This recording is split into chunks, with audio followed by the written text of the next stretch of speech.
Hello, Broken Arrow. I'm City Manager Michael Spurgeon. Thank you for joining me for this September 2025 edition of Broken Arrow in Motion.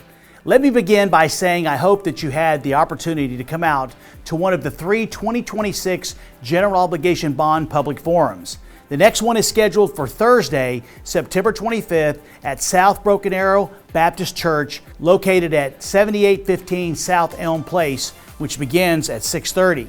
This will be your opportunity to help us prioritize the projects and improvements that will be included in the 2026 General Obligation Bond package. I hope that everyone will be able to make it out for this final public forum. With this month's Broken Arrow in Motion, let's begin with the project that's currently underway in our award-winning Rose District. The Rose District is incredibly vibrant, and despite already having roughly 800 free parking spaces, you can never have enough. That's a great problem to have, folks. Therefore, a new parking lot is under construction at the intersection of Ash and Commercial Streets. The new parking lot will add another 30 free parking spaces to the downtown. All of these spaces are free and either on or in the vicinity of Main Street. Currently, the curb and gutter are being formed around the new parking lot. The rock and parking lot base have been leveled and completed, plus the crew should begin pouring the concrete for the curb and the gutter this week. Depending on the weather, once the curb and the gutter pours are complete, they will lay the asphalt for the entire parking surface. And for those of you who are longtime Broken Arrow residents, no worries. The umbrella catalpa tree, one of the first trees brought to Broken Arrow by early settlers, will not be touched. We expect this project to be wrapped up later this month or sometime in the early part of October. Now, let's discuss the Events Park Infrastructure Project, which is part of the city's partnership with Venue for the Sunset Amphitheater project.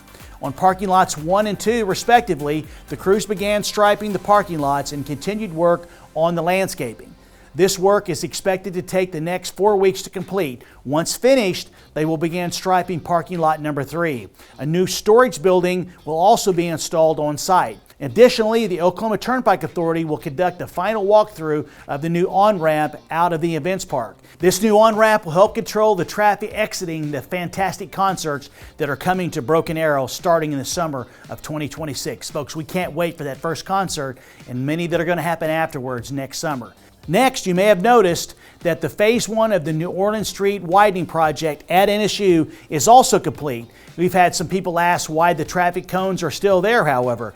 And that's because Phase 2 is scheduled to begin in November after PSO finishes relocating the power poles and lines on New Orleans Street, also known as 101st Street. Phase 2 will include adding one lane along the south side of New Orleans. It will begin at the intersection of 209th Street and go east for approximately 900 feet. Storm sewer structures and sidewalks will be replaced as a part of this phase of the project. Construction will take approximately 2 months to complete once the work begins later this fall. Now let's go further eastward and discuss the Highland Park rugby field. The crews are working on the final installation of the sod for the remainder of the field. We anticipate the sod will be finished this week depending on the weather. That will be a great addition to our sports facilities throughout the community. Now let's talk about the street widening project on Houston Street from Garnett Road to Olive Avenue. The intersection work is continuing and progressing nicely. Traffic switched to the south side of Houston this week. The contractor, Becco Construction, has taken out the curb and gutter on the north side of Olive Avenue to the west side of Red Bud Street. The contractor has filled portions of an existing ditch on the north side of Houston from Olive Creek to the west side of Red Bud. They are now putting in a storm sewer across Houston Street. After that, Becco will start on the parapet wall at Olive Creek and will start curb and gutter on the north side once that work is finished. With that being said, we are nevertheless expecting to have the intersection completely open sometime by the mid-October. We know it's been a long time coming, folks. Hang with us for a couple more weeks and we're going to get it done. Now, let's discuss some water infrastructure projects. You've probably noticed that a new elevated water tank is under construction near the corner of Lynn Lane and New Orleans Street. Folks, it's not leaning. It might look that way, but all honesty, it's straight up and it's good to go. Presently, the crew is working on installing the pipe supports and ladders on the tower. Welders are also on site working on the water tank itself. It's really cool to watch, folks, when you see the actual construction, as I go by there every single day on my way home from work or to work, and I can tell you it's really cool to watch the progress.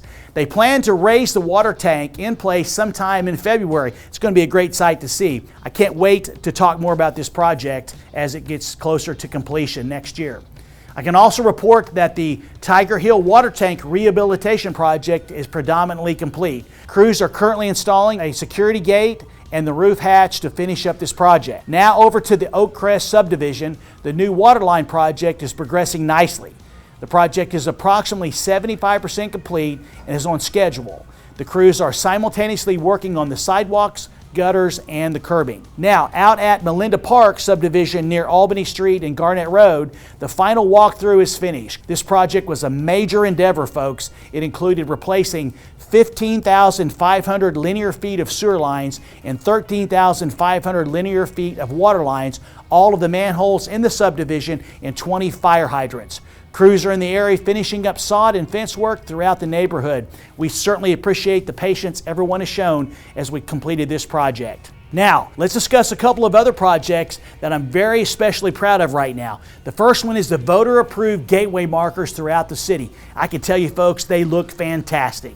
Now the installation of the 14 smaller tertiary signs is underway in the outlying perimeters of the city. The concrete is also being poured for the mow strip around the planters on the primary and secondary signs. These gateway markers are a welcome addition to the city and a reminder to all residents that you're now indeed home in Broken Arrow. Now let's take a look at the Arrow Forge Innovation District. The asphalt for the turn lane is scheduled to be poured this week. Pending the timing of the significant rainfall that is forecasted for later this week, crews should start the work on the roundabout. Yes, roundabout next week, and will shift focus on the work to the west side of the road.